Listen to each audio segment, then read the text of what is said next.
आज लानवांग जी इलिंग की गुलामों की बाज़ार से गुज़र रहा था। बाज़ार में बहुत भीड़ है। सब लोग कह रहे थे कि कुछ नए गुलाम आए हैं।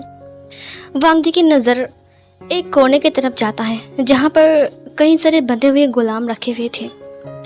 कुछ लोग बोली लगा रहे थे और कुछ लोग गुलामों को ऐसे निहार रहे थे। वहाँ पर कुछ मेल ओमेगा थे, फीमेल ओमेगा थे, कुछ अल्फाज भी था।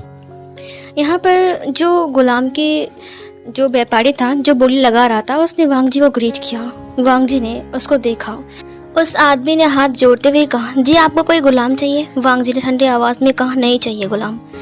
इधर दूसरी तरफ वांग जी उन्हें अनदेखा कर कर अब जा रहा था, लेकिन अचानक ही वो इंसान वांग जी के सामने आ गया और उसने भीड़ में से एक गुलाम को बाहर निकाला और वांग जी के सामने रखते हुए कहा, इसे देखिए, ये काफ़ी शक्तिशाली है और काफ़ी खूबसूरत भी है। आप इस गुलाम को अपने पास रख सकते हैं। ज़्यादा कीमत नहीं है, सिर्फ 100 सोने की मुद्राएं। वांग जी चौंक गया। उसने उसको देखा। थोड़ा गुस्से में उसने कहा, मैंने कहा ना कि मुझे कोई गुलाम नहीं चाहिए। वो घुटना टेक कर उसके सामने बैठ गया। उसने कहा, प्लीज़ ले लीजिए, सुबह से मेरे गुलाम एक भी नहीं बिके। अगर पैसे नहीं मिले तो मेरे बच्चे भूखे मर जाएंगे। वांग जी ने उसे देखते हुए कहा, अजीब ज़बरदस्ती है। मैंने कहा ना, मुझे कोई गुलाम नहीं चाहिए, मुझे गुलाम की ज़रूरत नहीं है। उस इंसान ने उसको दिखाते हुए कहा, इसे देखिए एक बार, ये बहुत खूबसूरत है, ये एक मेल ओमेगा है और इसे आपको कभी पसंद भी आएगा। वांग जी गुस्से में उसे देखते हुए कहा, इसे ले जाओ। मैंने कहा ना, मुझे गुलाम नहीं चाहिए। और हाँ, मैं यहाँ पर कोई गुलाम खरीदने के लिए नहीं आया हूँ, मुझे कोई ज़रूरी काम है, इसीलिए मेरा रास्ता छोड़िए। वांग जी वो बोलकर जस्ट निकलने वाला था, लेकिन उस इंसान ने कहा, एक बार इस गुलाम की तरफ देख तो लीजिए, ये कितनी खूबसूरत है। अगर आपको पसंद नहीं आया तो आप मुझे बोल सकते हो। बस 100 सोने की मुद्राएं, ज़्यादा कीमत नहीं है इसकी। आप तो काफ़ी अमीर इंसान लग रहे हो। वांग जी ने जब उस गुलाम की तरफ एक नज़र दी तो उसकी नज़र एक वक्त के लिए उसके चेहरे के ऊपर अटक गया। उसी वक्त उसने उसकी खूबसूरती को देखा। सच में वो कितना खूबसूरत था। अगले ही पल वांग जी ने अपने मुंह को फेरते हुए कहा, लेकिन फिर भी मुझे।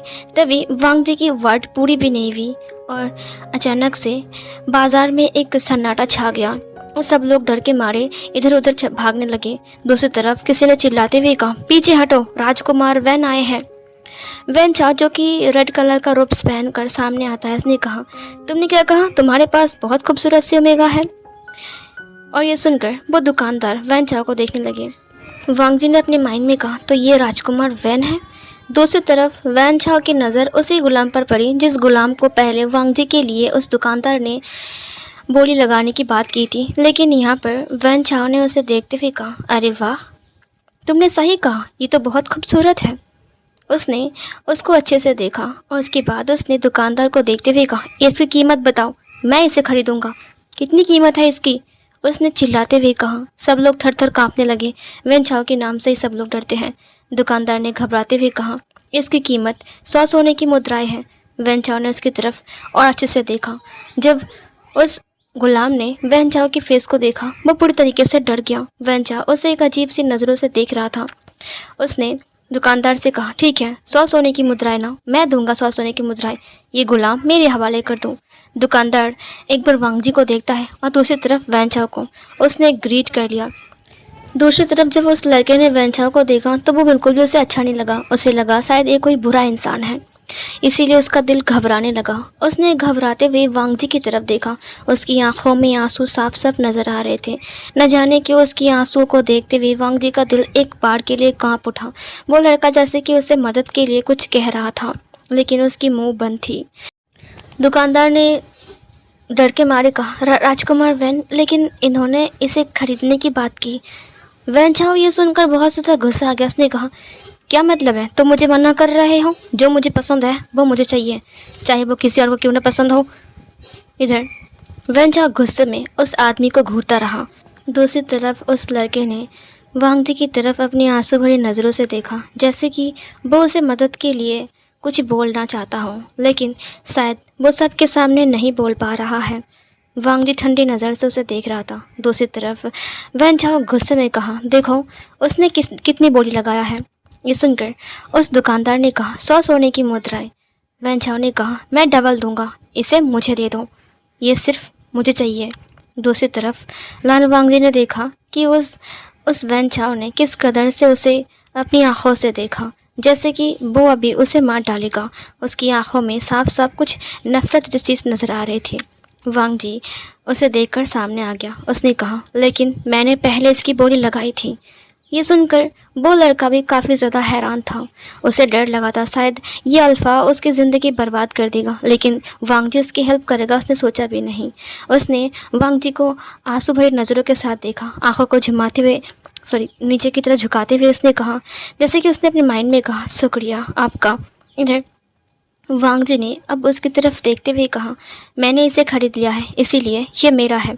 आपने कहा ना 100 सोने की मुद्राएं, मैं देने के लिए तैयार हूँ। वांग जी अपनी रफ्स के अंदर से अपनी बटुआ को बाहर निकालने लगा। दूसरी तरफ वैनचा गुस्से में घूरते हुए कहा, तुम्हें सुनाई नहीं दिया मैंने क्या कहा? ये मेरी है, इस ओमेगा को मैं खरीदने वाला हूँ, मैं तुमसे दुगना पैसे दूंगा। वांग जी उसे देखते हुए कहा, लेकिन मैंने पहले बताया है, नियम साफ है। इधर फिर से वांग जी की तरफ देखा, उसकी आंखों में आंसू थे। अब यहाँ पर क्या होने वाला है? अगर वो दुगना पैसा देगा तो क्या दुकानदार उसको उसके साथ भेज देगा? लेकिन ये आदमी उसे काफ़ी शरीफ लग रहा था और दूसरे वाला आदमी एकदम बकवास। विंग वांग जी के पीछे जाकर खड़ा हो गया। उसे बहुत डर लगने लगा। उसने उसकी रुप्स को अपने हाथ से पकड़ लिया। वैन चाओ ने पोटले को बढ़ाते हुए कहा, यहाँ पर 500 सोने की मुद्रा है, इसे मुझे दे दो। ये पार्ट यहीं तक ही था। आपको क्या लगता है कौन जीतेगा, वांग जी या फिर वैन चाओ? और आखिर वो लड़का है कौन, उसकी मिस्ट्री क्या है और वो यहाँ पर क्या कर रहा है? वो कोई आम लड़का नहीं लग रहा था। और वांग जी भी गुलामों की बाज़ार में क्यों आया था? आखिर उसको इलिंग में क्या काम है? सो ये सब जानने के लिए आपको नेक्स्ट पार्ट के लिए वेट करना पड़ेगा। और अगर नेक्स्ट पार्ट चाहिए तो पेज को फॉलो कर दीजिए।